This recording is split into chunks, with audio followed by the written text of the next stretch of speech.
It's the Poojie Podcast, proudly sponsored by Cimarron Golf Club.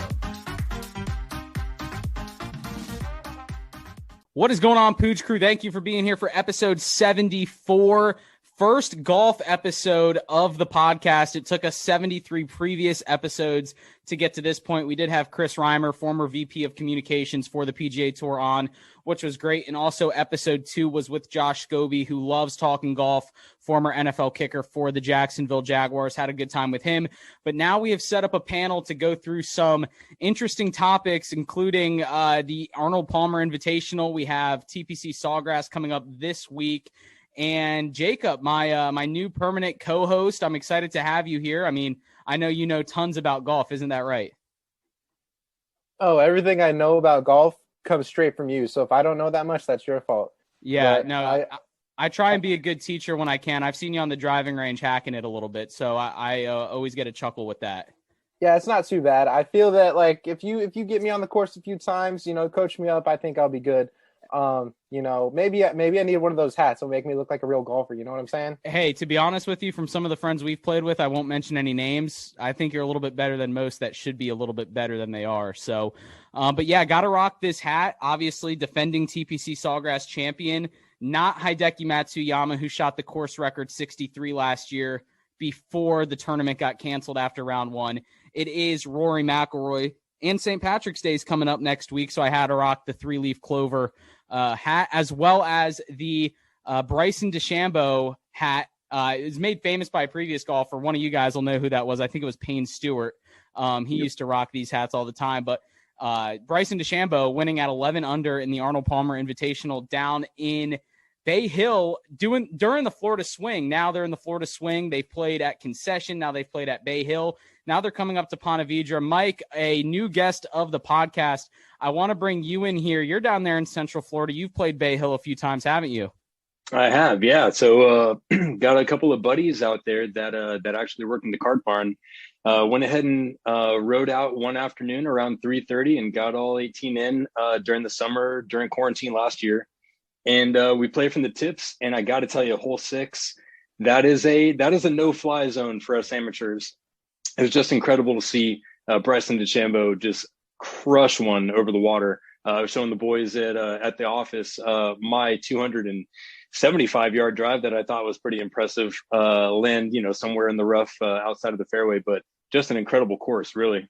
And even better about that Bryson DeChambeau shot, I loved the way he reacted to it. My brother, who's also on this panel, knows that I'm not the biggest fan of Bryson DeChambeau. I think his tactics are a little annoying sometimes, with fire ants being on the ball and too many noises in his backswing, but he is the mad scientist. But I did love his vulnerability after he took that shot, or made that shot, and just threw his hands up in the air, and he looked like every single one of us after we were to make a good shot, and he finally looked like a normal human being for once. And I think that's more of what golf needs. Mike, you played recently. How's your game been going? Yeah, I'm a weekend warrior, so I try to get a couple in if the wife will let me every weekend, especially with the sun staying out a little longer here in the next couple of weeks. So I'm excited for the spring and summertime. I played a couple of times this past weekend. Shot really well. Play with a kid that holed out from 120 on 18 at a local course here in Orlando, and that's really the stuff that keeps you coming back. He was nowhere near scratch, but he had a good time after that one shot. There were a couple of aces at Bay Hill. I wanted to bring up those aces because I know Kyle, your brother that's on the panel with us today, saw what was recorded as a hole-in-one. So I wanted him to kind of bring that up and share his thoughts on that and see what you guys think about what he did in relation to this story. Kyle, maybe a little bit of a controversial topic. Let's bring it up if you're willing to. Did I tell you about this? I couldn't even remember if I told you the story. Mike texted me a little bit ago. Yeah, I'm sure Mike told you. He didn't tell me anything about it. We were playing at a course, me, 2 friends, and a random guy that got added to our foursome. Dude wasn't bad. He said he only got to play a couple times a year. He actually had a kid that goes to college in Jacksonville. So nice guy, probably like mid-50s or whatever, 60, somewhere in there. Hit the ball pretty well, was making some pars out there, was losing some balls though. I wasn't keeping his score. I really don't keep anybody's score but mine when I'm out there. He was reteeing some balls that would go in the water, out of bounds or whatever. All good, right? So we get to a par 3. He hits first, goes into the water. The other 3 hit. He retees. Technically he could have dropped closer to the green. He did retee. Ball's online. It looks good. And I was thinking the same thing happened to Mike, and I was thinking it in my head as I watched this ball, like this ball might go in. And sure enough, 2 hopped into the hole. So we're kind of yelling, excited, freaking out, like, oh my God, we just saw that. But we also just saw him hit the ball in the water, 2 minutes before that, right? So hole in one, I said, hey, it's still a par. That's pretty good, kind of joking, right? Finished that. This was hole like 15. So we finished the last 3 holes. Other 2 golfers go and put the bags in the cart. I took my cart to the clubhouse. The random guy we were playing with took his cart to the clubhouse. We get out of the cart. Guy from the pro shop comes out to kind of, welcome us back, clean the thing. Hey, how'd you guys play? How'd we do out there? Oh, it was a great time, whatever. Random guy says, yeah, got a hole in one, to the cart guy, or to the clubhouse guy. And then he's like, really? That's amazing. Like, are you serious? What hole was it? 15? Yeah, I'd never got a hole in one, my first one. And I'm just like, kind of just minding my business, like, whatever. And the guy's like, well, we can get a plaque made up for you, just turn your scorecard in. We need somebody to sign it as the witness. The dude just turns to me without missing a beat, like, hey man, do you mind signing this? And I'm just like, I'm not going to call him out at this point. We've gone too far. Like, he's already told the guy. And like I said, he's a random dude. Like, I know it's not a hole in one technically. It's just a really good par. And I signed the card for him though. Like, I wasn't going to be the guy. You're facilitating cheating in the sport, man. Now that guy's got a plaque on some pro shop wall. I know. I texted my friend after and I said I felt like I committed fraud, which maybe I did. I don't know, but like you definitely did. Like, and this is a confession. As a hole in one. I wouldn't count it as a hole in one, but who am I to tell this guy? I don't know. So let me tell you why this story pissed me off. So last summer during quarantine, I was out playing with a buddy of mine who's really good. And I had him videoing a shot. It was like 190 over the water, par 3, looking real good, downwind, nice, beautiful 6-iron splash right into the water. I was like, great. He went, I teed up again. We're not filming this time. 2 hops, scrolls right into the hole. And I'm thinking to myself, like, this is amazing. I don't have a hole in one. And I still don't have a hole in one because I put a 3 down and I went into the clubhouse and nobody signed my card. And I just had to go, right? Thank you. So I signed the ball. Right there. Exactly. I agree. I still have the ball. And I put agree a par. with you. You save all your all my pars. Yeah, I do. Yeah, you with save that all one. your par balls. I love it. Hey, honestly, that takes us to the 17th hole at TPC, and I want Chase to jump in. I know, Chase, you've played Sawgrass a few times, and we've seen even in tournament play, guys go into the water, drop from like 85 yards out, and then hole out and save par on that hole. It's like the most incredible par on that hole. But Chase, jump in from someone who's played the course before. We had Mike kind of talk a little bit about Bay Hill. Anything stand out to you from like the average, every day, every weekend golfer from your standpoint as far as TPC goes? Oh, yeah. It's a big-time target golf course. You got to be able to go out there and pick your shots off the tee box and execute, and especially coming down the stretch. 16, 17, and 18, that is no easy job. As you can see, like directly behind you, there's Ricky pulling he's very clutch right there.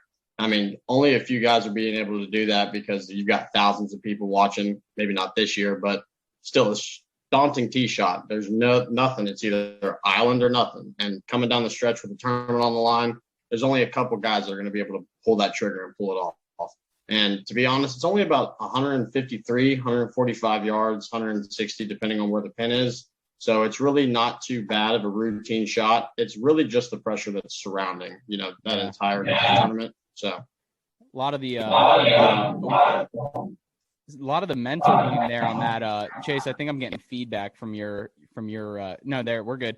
A lot of the pressure and like the mental game comes into that shot, I think. So I was thinking that earlier today, actually looking at it, watching the Golf Channel, like that's a shot I could make until, of course, I step up to it and I tee it up. And I'm like, shit. And now I'm thinking, okay, imagine if it's Sunday, like you brought up, Ricky Fowler's tremendous closing 9 in 2015, I think it was, where his family was already at the airport in Jacksonville, ready to fly back to California. They had to turn around and drive back to the stadium course because Ricky was about to win the trophy after, I think, going 4 under in his final 5 to win it. I think he went eagle, birdie, birdie, which is just absurd. It's a crazy ending to the TPC Sawgrass. So I'm excited to have this. This really, when you think about it, was one of the first sporting events canceled when COVID hit last year. So I'm excited that we're now back. Kind of puts into perspective how much time has gone by since COVID hit, and here we are again now with fans back. We had the Arnold Palmer last week with fans back, and here we are with TPC Sawgrass. Guys, I'm going to go to gallery view. Just a quick question: where does this course or this tournament, I guess, rank as in your hierarchy of courses and tournaments? Is this the course everyone needs to play? Is this the tournament everyone needs to witness in person? For me, I look at Waste Management, the 16th hole. I think that's another great atmosphere from what I've heard. But anything from you guys that you think is worth mentioning? I think as a player going forward, if you're actually playing in this event, if you don't win a major, for instance, the first tournament they look for is, did he win the Players? Because it is literally the fifth. I mean, it's the Players Championship. These guys take this as though it's the 5th major. There's a lot of pressure around it. It's the largest purse in PGA Tour. It is a big event. So, everyone wants to win it. So, I think it's a beautiful event to go to as well as, the guys wanting to win it. But, from a player point of view, you really want to win it just because of how much it means. From a patron point of view, the electricity around that closing stretch, if you can find yourself a good seat on 17, that is a great spot to go sit up and watch for the entire day, because you can get all the action and, get yourself a good couple drinks, while you're sitting right there. And it's a blast. I mean, I've been plenty of times and strongly recommend it.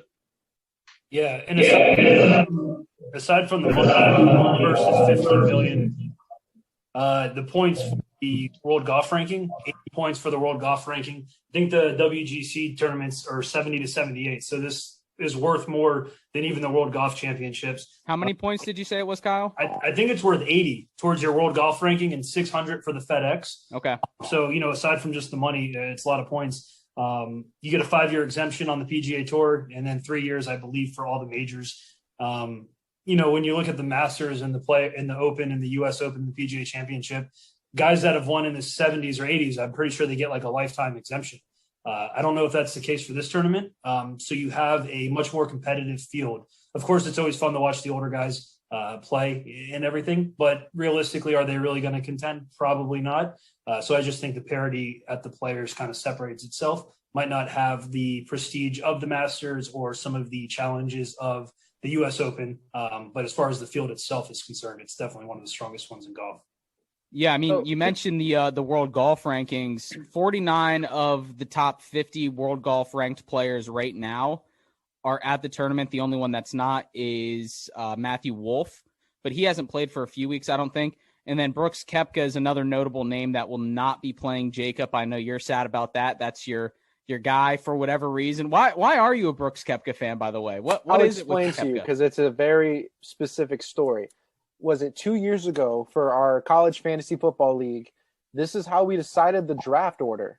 We took, I forget what tournament specifically, but we assigned 12 golfers to all 12 of us. And based on how they finished, I think it was based on the odds, actually. So we gave the best odds to win to the lowest ranked player, and so on and so forth. And I got Brooks Koepka, and so I was rooting for him the whole time. I forget what I had finished the previous year in fantasy, but he got me the 4th pick. Probably 12th. Let's be real. Probably 12th. But I was hoping that he would win, obviously, but he got me the 4th pick. I was really happy about that. And I'm like, you know what? Because I watched him and I had a reason to watch him. I'm like, this is my golfer. I'm a fan. It's not, Tiger. It's nothing that as a casual observer of golf, it's not someone that's just so glaring at the time. So I'm like, I'll be a fan of his, and I've been rooting for him ever since. It kind of sucks to hear he's not in this, because that would have been an easy one for me to watch, though. Yeah. But that's how it happens, though, with favorite golfers. I feel like because it's not like related to a city per se. I mean, I guess some of them have their hometowns that people can root for, But I feel like a lot of times with favorite golfers, it comes down to those random things. Like I became a fan of Jason Duffner because he gave me a few water bottles when I was like 13 years old, following him around a practice round. And he talked to me for a few minutes, gave me a few water bottles from the cooler that was on the course. And I was like, all right, I'll be a fan of this guy. I don't have anyone else to root for. So I feel like random stuff like that always happens that you can become fans of these players. So Mike, anybody in this field that you're excited to watch this week? I'm a guy that maybe hasn't played in a while. Any good storylines that you have going into this week? I got to tell you, laughing about you liking Jason Duffner. When I was in college in Boca, I would go down to the Doral back when they played in Miami, and Jason Duffner was on the practice green. There were a bunch of middle school kids in front of me, sort of watching him practice putts, and he just kind of turns around to all these kids that are looking for his autograph, and he just lets out the biggest dip spit right onto the ground, and all the kids' parents kind of shuffled the kids away from this guy because he's just got this fat lip in. And that's my vivid memory of Jason Duffner, which is completely different than the water bottle story. He was probably dipping when he gave me a water bottle, to be honest. I don't know. It could have been a dip spit water bottle. That's gross. Let's see. So, all right. The guy that has to perform this week is Ricky Fowler. He's in jeopardy of missing the Masters for the first time, I think, since he's been on tour. That 2015-16 year where he won when he won the Players was really sort of peak Ricky, I feel like. And then he had a T2 at the Masters in 2018. But if he doesn't do well this week, then he's at risk of missing the missing the Masters in Augusta. So I'm pulling for Ricky pretty hard. Yeah, he's going to be a good one to watch. He's had some struggles since he won. I'm looking at his history right now. It looks like he's missed the cut twice in the last 5 years. And then even this season, he's most recent event at the API shot a 70 or finished in 72nd, 20th, I think, at the Genesis, and then 2 missed cuts. So he's definitely working uphill in this, I guess, season of golf. But we've seen a lot of guys like that. I mean, even one that comes to mind is like Siwoo Kim, where they've just fallen off over the last maybe 6 to 8 months. And Ricky, it's been a little bit longer. But then we've seen guys that have bounced back like Jordan Spieth. So I guess for any of those weekend golfers out there that get discouraged, if you watch the tournaments and you watch these seasons, all these golfers go through it, and they're getting paid millions of dollars to do it. And they have the ebbs and flows just like all of us do. But Ricky Fowler is a fun one to watch. And obviously he'll have the crowds following him, 25% capacity. Any of you guys going out to the tournament? Chase, are you going out there? I was looking for tickets. I was actually not able to find any. But to your point, I wanted to add another name to someone that was on the downtrend, which would be Justin Rose. Surprisingly, someone that is just rock solid, has been for the last couple of years, and to watch him just basically throw it away at the Bay Hill Invitational or the Arnold Palmer Invitational was kind of tough to see. And then someone that's coming up that I'd like to keep an eye on is like Xander Schauffele, especially in this event. I mean, he's got 3 or 4 top 10s this season and no wins. I mean, he's been right there in the mix. And the other 2 younger guys I like are Colin and Victor. So Colin Morikawa and Victor Hovland. I mean, yeah. So I mean, you got Colin coming off his last start with a victory, did not play in the API, and he's literally coming off with so much confidence. I mean, his iron game, his putting is just trending in the right direction. He's a all-around great player. I'm looking for him to win a major or win another major, and maybe, perhaps step into the role that Jordan Spieth kind of fell out of a couple years ago. So I do have a quick question. Talking about some of these golfers you guys are talking about, I believe it was the Masters that, DeChambeau was favored to win that, right? And a lot of talk about these golfers who are, bulking up and hitting much farther drives, and that being an advantage in certain courses. Does this course have a specific way to play it or a specific advantage? Like what about different courses is going to, help other golfers versus maybe hinder some other ones? Well, yeah, I think Chase said it earlier. It's more of a precision course, right? It's not necessarily for the bombers. It's for the guys like Spieth, Not to say that he doesn't hit the ball a long way, but it's for the guys like Spieth and Matsuyama, guys that really are phenomenal at ball striking and placing the ball where they need it to be, more so than the Brysons. Obviously, Rory did incredible. He's probably maybe the best swing on tour right now. But also to Chase's point, Justin Rose, this could be a great tournament for him to turn it all around. Same with Gary Woodland. And again, I'll mention Ricky Fowler. He's a past champion. I think that all three of those guys sort of dig themselves out of a hole. Yeah. Hey, Jacob, if you look at the last three winners, you have Rory McIlroy, Webb Simpson, and Siwoo Kim. Those are the last three. And when you look at their style of play, McIlroy's great off the tee. He's a powerful driver of the ball. You look at Webb Simpson, someone great with his irons. When he gets in the fairway, he's lethal. And you look at Siwoo Kim, his short game is up there with the best. So I guess what I'm saying is there's not one specific way to win this game or win this tournament. I think it comes down to people or players that are able to minimize their deficits. So people that aren't good at specific aspects of their game, finding ways to manage that during this week of play. Maximize your strengths and minimize your weaknesses.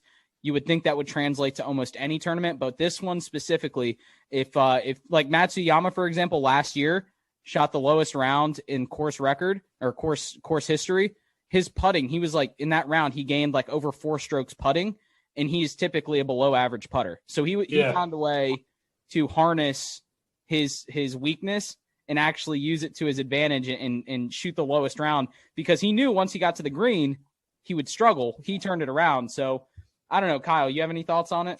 Well, I was going to say Matsuyama is great. As far as like approach shots and everything, the putting has been a little bit of a concern over the last 6 months or so. But I was going to say what's interesting, kind of to speak to Jacob's question. So I was looking at the past winners, of course. We kind of know who those guys are. But the next thing I was looking at is runners-up in the last 5 years. Listen to these names that have been runner-ups. Last year was Jim Furyk, or 2019 was Jim Furyk. In 2018, there was a 3-way tie for second. We had Xander, Charles Schwartzel, Jimmy Walker. 2017, we had Louis Uwe and Ian Poulter. 2016 was Kevin Chappell. In 2015 was Sergio and Kevin Kisner.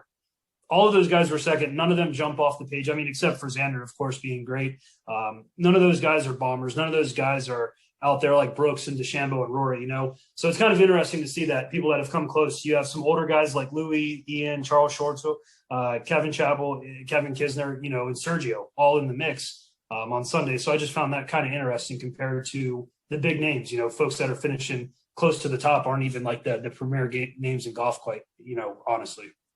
Yeah, well, there's no defense to, you can't lengthen a golf course if you have multiple hazards coming down the stretch. I mean, compared to Augusta National, you can beat that ball around the golf course and find it, except for Amen Corner, of course. You've got a couple hazards with Rays Creek and that you got pine trees. But here, if you miss a bad shot, you're gonna lose your golf ball. It's gonna get wet. You're gonna have to take a drop, and then that is vital. I mean, it depends on who can.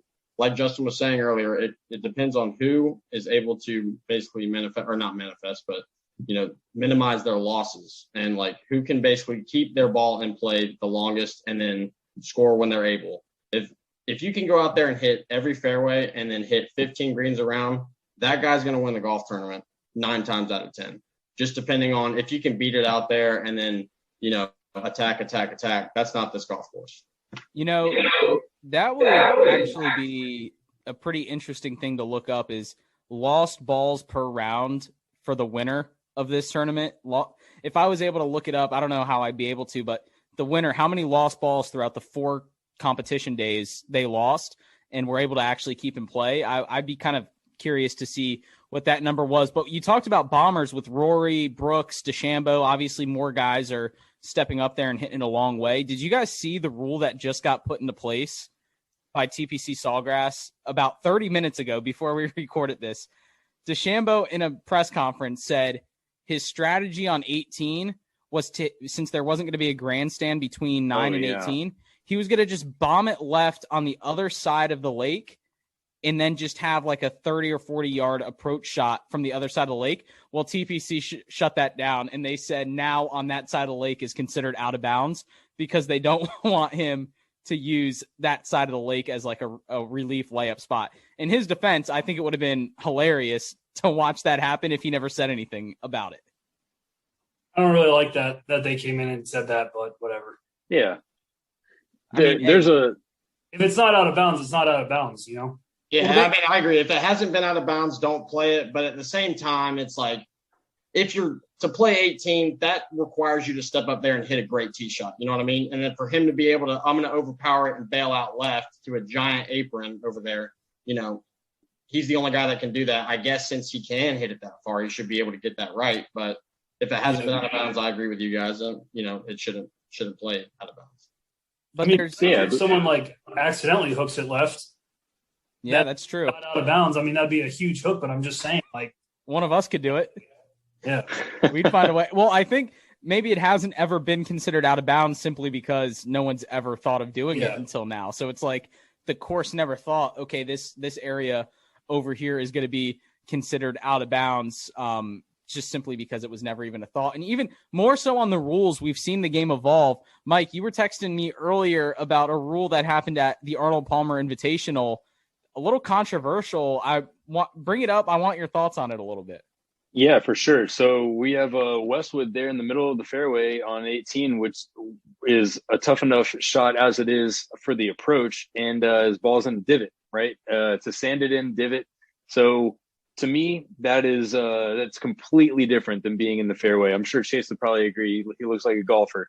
The ball being in the divot, if I'm playing with the boys, we're obviously not playing for millions of dollars. But if I'm playing with the boys, we're moving that out of the divot. We're fixing our divots, no problem, but we're not playing out of a divot. I don't think the pros should be penalized for hitting a perfect shot. Those guys are the final group of the day. They are being rewarded to be the final group of the day. Everybody is following them. They're what the cameras are looking for. That's the middle of the fairway. He should be able to move that 6 or 7 inches to the left or right, get it out of the divot. Yeah, especially considering how many people have played in front of him that day. There's going to be divots all over the place. Like like you said, you're penalizing them for being the last group of the day, and then not allowing them to I guess redrop or move their ball out of a bad situation. And I mean, Bryson won the tournament. That's great. It is what it is. Lee Westwood was going to have to pull off some magic there to win it. But it's also like you would at least like to see him given the chance to do it, simply because now we're looking at, the divot rule instead of, Bryson just winning single-handedly outright over Lee Westwood. Question for you guys before we jump into picks for the weekend. Hit the green in 2 on 16, put it within 5 feet on 17, or a 10-foot birdie putt on 18. If you were playing the course and you're stepping up to the 16th tee shot or 16th tee box, you're down 2 strokes going into the last 3 holes. You need to make up 2 strokes. What do you want with your games, I guess, or even putting it in terms of a professional golfer? Out of those 3 options, hit the green in 2 on 16, put it within 5 feet on 17, or 10 feet or less on 18. What are you going with? Kyle, we'll start with you. I mean, if it's on 17, like if it's within 5 feet, you said, I mean, that's a birdie, like almost guaranteed. I would say giving yourself an option for an eagle on 16, though, and maybe have a good look at a putt to drop 2 strokes and then hopefully get a birdie on 17 or 18. I'd say as far as momentum's concerned and the score, I'd go with getting on in 2 on 16 and hoping for a lag putt that can maybe have a chance to drop, in a tap and birdie, or maybe it goes in. I'm going to agree with that. I'm going 2 on 16 is that's big. Most of those guys are, depending on the wind, they're 180 to 200. And I think Rory was like 207 last year on 16, and he had a great shot. But if you aren't comfortable on 17, it's only 125 yards or something like that, right? It's not even a 130-yard shot. 150 steps. Yeah, closer to 150. Oh, it's 150? Yes, is sir. It? Oh, I thought it was more like a 130 shot. Okay, well, 150. Either way, that's either a stock 9 or a light 8, depending on where the wind is. You got to be comfortable with that shot. If it's me, I'm going somewhere from the fairway to the green on 16 every time. Yeah, for sure. Chase, what about you? I'm going to have to lock up the 5-footer on 17. I mean, if we're coming down the stretch and that, that stadium, that environment, I mean, we've seen meltdowns on 17 on Sunday. I mean, and we've seen meltdowns on 17, in every other round. If you're telling me you can guarantee I'm within 5 foot on 17, who's to say that he's not going to put one in the drink and then he has to get up and down to secure his bogey, and there's your 2-shot swing. Yeah. So, I agree. I mean, you look at the 16th hole. If you trust yourself enough to even lay up and then hit it close on your third, and then you make a birdie there, and then you're guaranteeing yourself pretty much a birdie on 17. That's the 2 shots that you'd be looking for. And then 18, you just got to survive. Do any of you guys remember when KJ Choi won this event? And do anyone remember who the runner-up was, who he lost to in the playoff? It was an older guy. Was it Fred Funk or David Duval or something? David Duval sounds right. Yeah, it was either Fred Funk or David Duval, and I bring that up because I think he had a 3-foot putt on 17 to send it to another playoff hole, and he missed it. So flipped out or something. Yeah, right? there's nothing of a sure thing at TPC Sawgrass, wherever you go. And for those that have been out to TPC Sawgrass for the tournament, where is the best spot to watch if you're not going to pick the 17th hole? Chase, you mentioned that earlier. If you're looking around the golf course, you're hanging out, you're just a casual observer, where's the spot to be on TPC Sawgrass?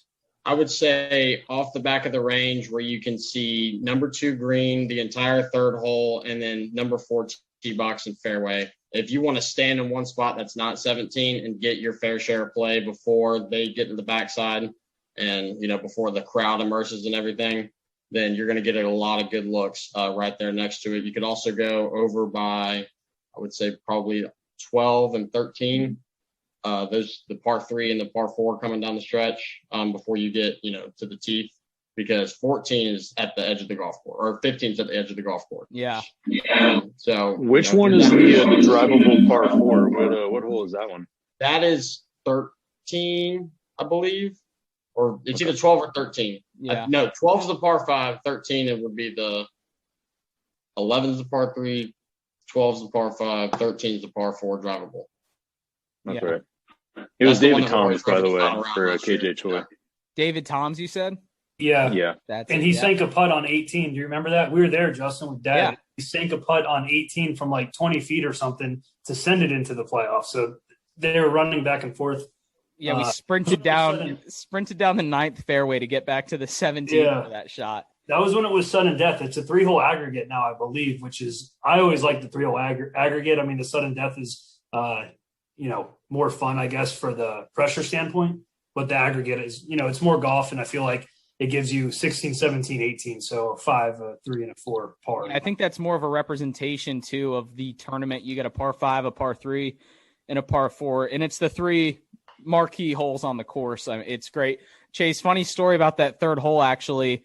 2 years ago, brought my girlfriend out there, her first ever golf tournament, first ever golf shot she saw. We showed up right behind the driving range by those flags that are there.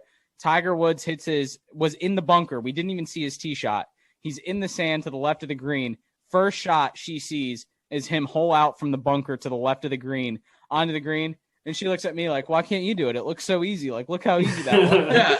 Look at that. I mean, that was dead easy. I mean, he might not, he's like the greatest player in the world. I mean, come on, Yeah. That's I was like, oh, that's Tiger Woods. And she's like, wait, that's Tiger? Like, what the heck? She had no idea. It was awesome. But it's a great course to be at. And so, like, Justin, you mentioned seeing that one shot with Tiger, and that was her first time being at the course. Someone that isn't around golf a lot, they just look at that shot and they're like, oh yeah, he can do that, why can't you? But from an actual golf fan perspective, someone that's followed it a long time, this course I know is really big nationally. So from y'all's perspective, anybody can jump in on this. What are some of the craziest shots or some of the most memorable shots you've seen over the years from this course? Freddie Couples holing out for, like you guys were saying before, with the hole-in-one, quote unquote. I actually had that was kind of offensive because I actually got my first hole-in-one after playing this game for 23 years over winter break this past time. And you see what you did, Kyle? You offended Chase, man. I don't disagree. I'm offended. No, not Kyle. not Kyle, just him. You know, if I was Kyle, I would have been like, sure thing, Freddie. I would have signed that card immediately. You know, you get your pick. You know, but yeah, I would say Freddie Couples holing out for 3 and then going on to secure the tournament. That's pretty impressive. Hey, what about Chase? You mentioned another shot on 17, a memorable shot, a bit of an anniversary this year. Oh yes, that's right. It's the 20th anniversary of the Tiger better than most putt. So that was great. Great putt. I mean, I remember watching that when I was 5 years old, and like still ingrained in my, you know, white shirt before he wore the Sunday red, you know. So, yeah.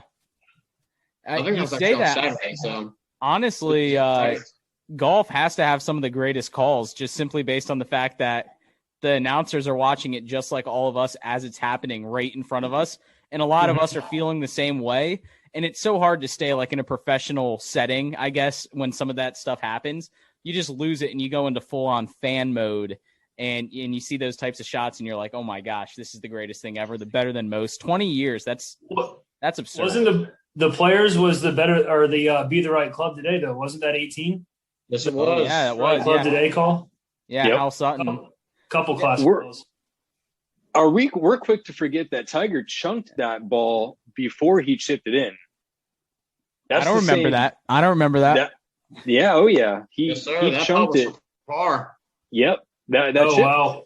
The chip was for par. Yeah, a lot of people forget. It was a putt. It was a putt, Mike. He putted it on. You're right. He chunked it and then he rolled that in. But yes, yeah, correct. Where did he chunk it from?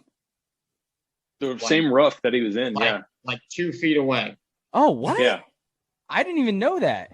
Oh yeah, but of course we're never going to see that again. Yeah, no one cares about that. It was strategic Tiger. You know, he was setting it up for the dramatic putt and everything. It's just what he does. DeChambeau hit a monster putt last week at the API, which was just absurd. He like bladed one out of the sand, or just like overpowered one, of course, out of the sand, and then drained like a 55-footer to save par, which kind of like set him up in position to win. That's insane. And then did you guys see Jordan Spieth almost drain the 85-footer? Mm-hmm. It rolled up half a rotation away. Yeah, rotation. Really. That's that was crazy. incredible. Talk about his heater that he came out with on Saturday, though. I mean, birdie, ace, dunks it in the water, and then holes out from like 60 feet to save par on 3. I mean, he looked like he was going to go out there and set the record to start. I mean, I was blown away. I was like, I got to get in front of a TV now. It's been good watching his renaissance, I guess, because he was such a fun golfer to watch back in like 2014, 2015 when he was just dominating. And he's such a nice guy from what I've heard. It's like you want a guy like that to succeed. You hate to see someone like that fall off the face of the golf world. But rumor has it, and this is my rumor, I'm pretty sure I saw him playing in Ponte Vedra at the Inn and Club course behind the Boer's house. And I think me seeing him maybe struck some fear into him to figure out his game. And I knew it was him because, well, one, he looked identical to Jordan Spieth, and two, the shots I saw him hit, the 5 shots I saw him hit, were unbelievable. It was insane shots that no one else could really, playing that course casually, would hit. And I was like, all right, that's him. Like, Jacob was there. I was freaking out. I was just going to say, just for the record, I too saw this man, and I knew that this was a really good golfer because Justin was telling me how they have like different spots to tee off, and he went back to like what he was telling me is like the pro length. I didn't even know that they had different spots for different, skill levels to tee off. But yeah, Justin was very hyped, so I was very hyped about it, and now I can tell people I saw a pro golfer. And now look at him; he's back in the top 20 as a top 20 golfer this season. So it's great to see. Any other fun golf stories we got here? Any other interactions with any pro golfers from any of you guys? Yeah, I actually got a couple. So I've been playing golf for a long time. I played in high school. So I'm from Brevard County. So is Billy Horschel. We were playing against him in one of the, local high school tournament. We whooped their ass. He went to Palm Bay, I believe. And we whooped the shit out of him. Got done. And in high school, just like in any other sport, you're supposed to kind of line up and shake hands, good game, tip of the cap, whatever. Nope. Billy Horschel, that bitch. He got right into his car and left, and off to the University of Florida he went. So good riddance. Yeah, go Gators, right? maybe that collapse there in high school is what led him on to be a to be a PGA Tour pro. Pretty wild to think that. That's right. Anyone else? I got one more. We were I was down in Doral. Like I said, I went to college in Boca. I went to Florida Atlantic, and we were down in Doral because it wasn't too far away. And a good buddy of mine at the time was training to be on the tour, on the web.com tour. And so he had been to multiple tournaments where he would be on the practice range with the likes of Tiger Woods and other really powerful names in the sport. And this is a true story. I still have the picture somewhere, probably on my Instagram. So we're on 6, I believe, at Doral, and Tiger's on the tee box, hits this power fade, and you can see the guys kind of like waving the little flags on the tee box, letting everybody know down the fairway that this ball is coming our way. And so I kind of like duck to the side a little bit, and this ball drills my friend in the shin on the fly. Okay. Wow. It drills him right in the shin, bounces back into the rough, pretty close to the fairway. Wouldn't have been as good of a shot. And Tiger comes over, takes his glove off, signs the glove, gives it to my buddy, and kind of puts it into his back pocket, and off he goes. Doesn't really say anything to anybody, just kind of a tip of the cap, like my bad. You, like, we were in his way rather than we're nowhere near the fairway. But just an incredible story. Anyway, a golf ball hit him, but it turned into the size of like a grapefruit on his shin. So they had like the golf cart paramedics come over and like wrap his leg up, and he was towed around on this like limousine style golf cart. But that was as close as I've ever been to Tiger Woods, and as close as my buddy's ever going to be to Tiger Woods golf ball, I guess. That's amazing. Cool.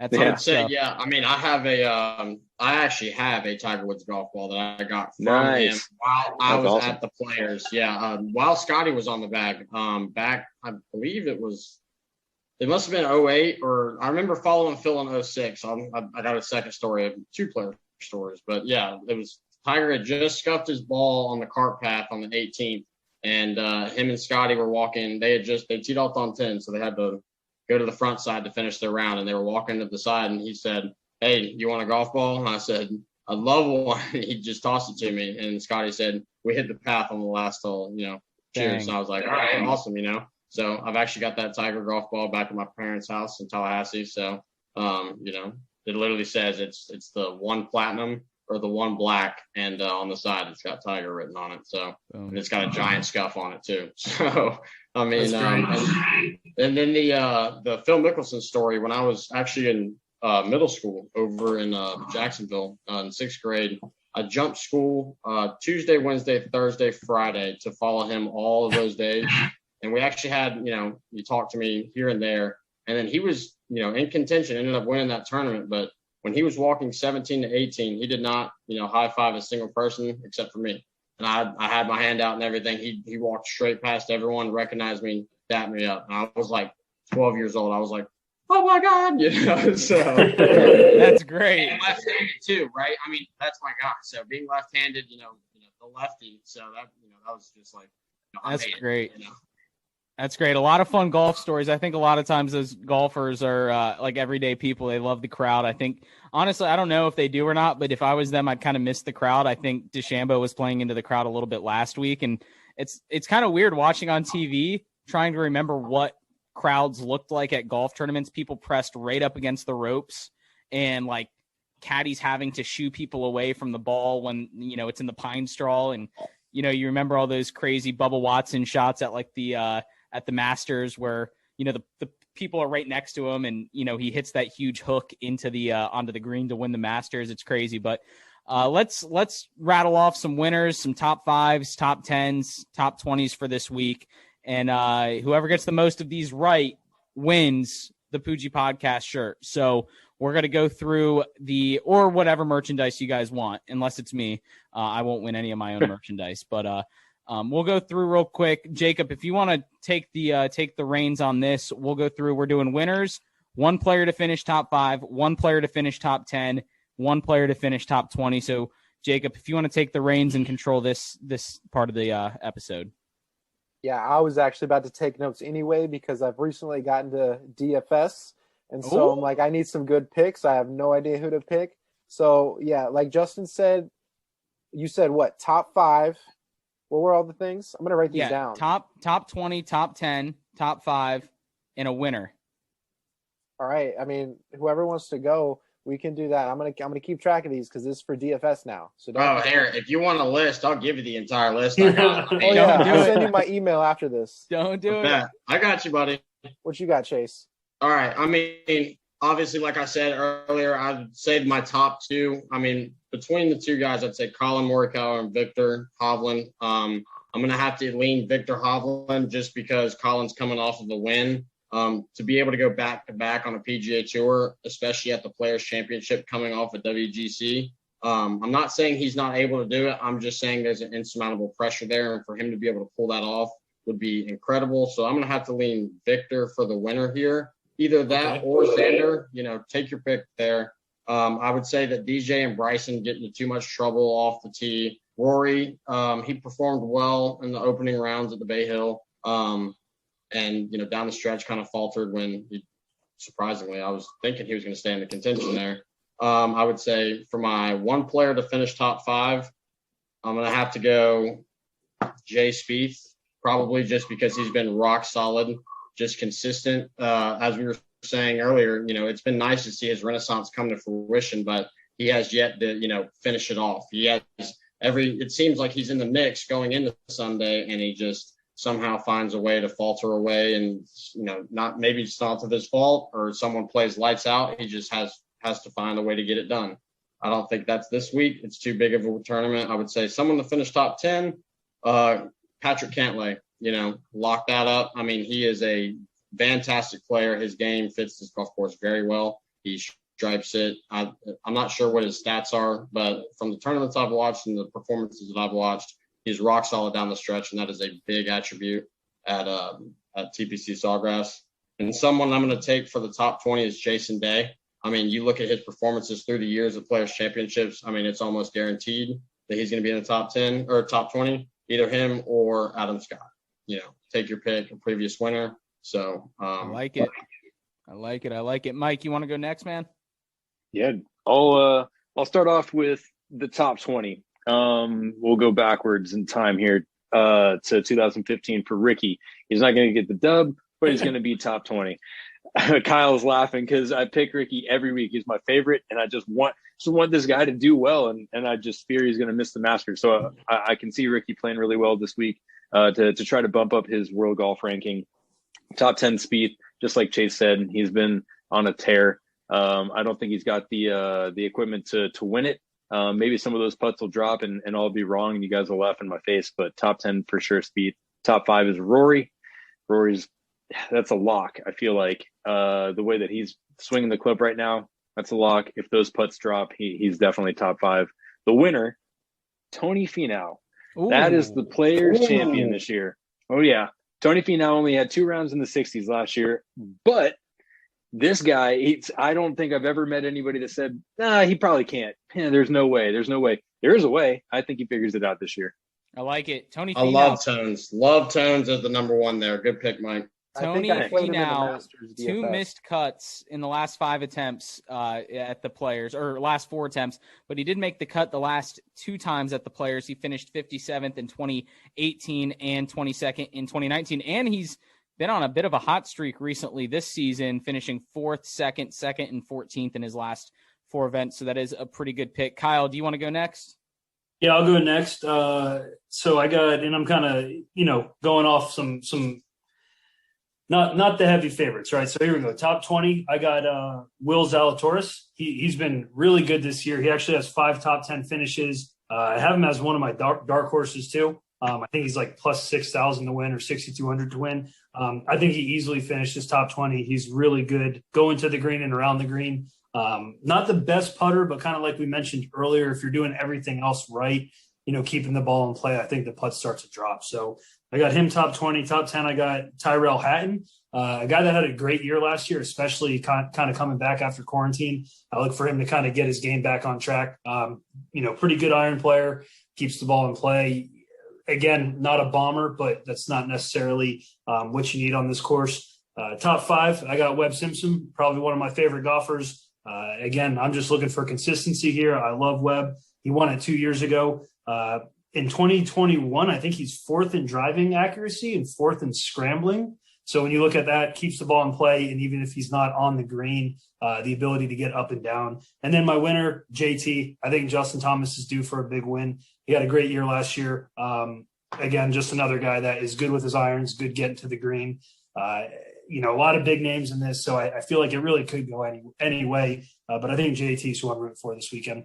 I like it. And, you talk about the big names. We just talked earlier about, a lot of times it comes down to the end, and the big names aren't always crowded at the top, which kind of makes this tournament, much more fun. The beauty of this tournament, 154 golfers, and, there's only so much room at the top, and sometimes it comes down to being the Furicks or the Chappells or the Kisners and that fun stuff. I'm going to go, my top 20 is going to be Adam Scott. Chase, you mentioned him briefly. He's had 4 consecutive top 12s or better since 2016 at this tournament. He's not playing too well as of recent, but he has made the cut at all of the events this season. His best finish, top 10 at the Farmers Insurance Open.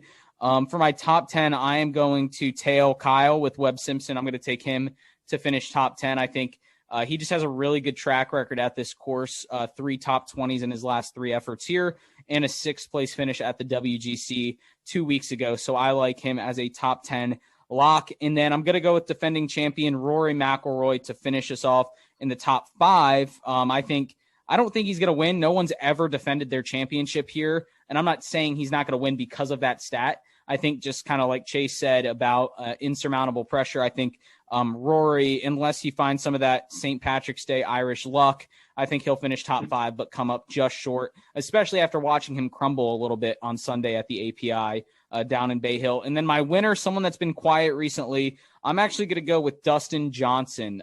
Finished 5th here in 2019, 17th in 2018, 12th in 2017, and then 28th in 2016. 8th place at the Genesis Open, which was a good finish for him, and then 54th at the WGC. I think he bounces back, and I think he's actually kind of quiet right now if you think about all the other names that we've been mentioning. I think Dustin Johnson finally breaks through. And Jacob, we talked earlier about Brooks Koepka briefly and Bryson DeChambeau. Dustin Johnson is another long ball hitter, so I am a little bit concerned about that. He does make his money off of the long ball. So if he can control that, he's got other aspects of his game that really work well at this course, including short game. So those are going to be my picks. Any other thoughts from you guys before we sign off here? Fades, sleepers, anything like that? Kyle, go for it. Yeah, I was going to say real quick, I think a lot of people are probably doubting Bryson this weekend just because of what we said. Andy won last weekend, maybe a bit of a hangover. But I was watching him last week. He was putting great. If he wasn't making the putts, he was leaving them just short. I mean, I think he's feeling it. I think he's got some confidence. And I also think people are kind of starting to come around on Bryson, kind of like you mentioned, Justin. So I think knowing that kind of in his head is going to help as far as the mental standpoint. And when you look at his stats, I mean, he's good. Usually, going to the green, he doesn't have a ton of yardage to cover. But even if he drops it down to a 3-wood or maybe some sort of driving iron off the tee, he might give himself a full wedge into the green, which could actually help opposed to trying to hit like a 70% wedge shot into some of these greens. So yeah, I don't know if he's going to win, but I think he will, be towards the top somewhere. Yeah, he's gaining over a half a stroke putting this season so far in the events that he's played in. So he's done quite well. And for a guy like that, driving accuracy doesn't typically come into his mind because the hazards are a little bit too short for him to even come into play. He typically just drives it past the hazards. But we'll see if that changes here with TPC Sawgrass. It could come back to get him. I'd love to see him bomb it on 16 though and have like 150 in. I think that'd be hilarious to see on 16. I don't know if that'll happen. Any other thoughts from you guys? Sleepers, fades, people that you're out on?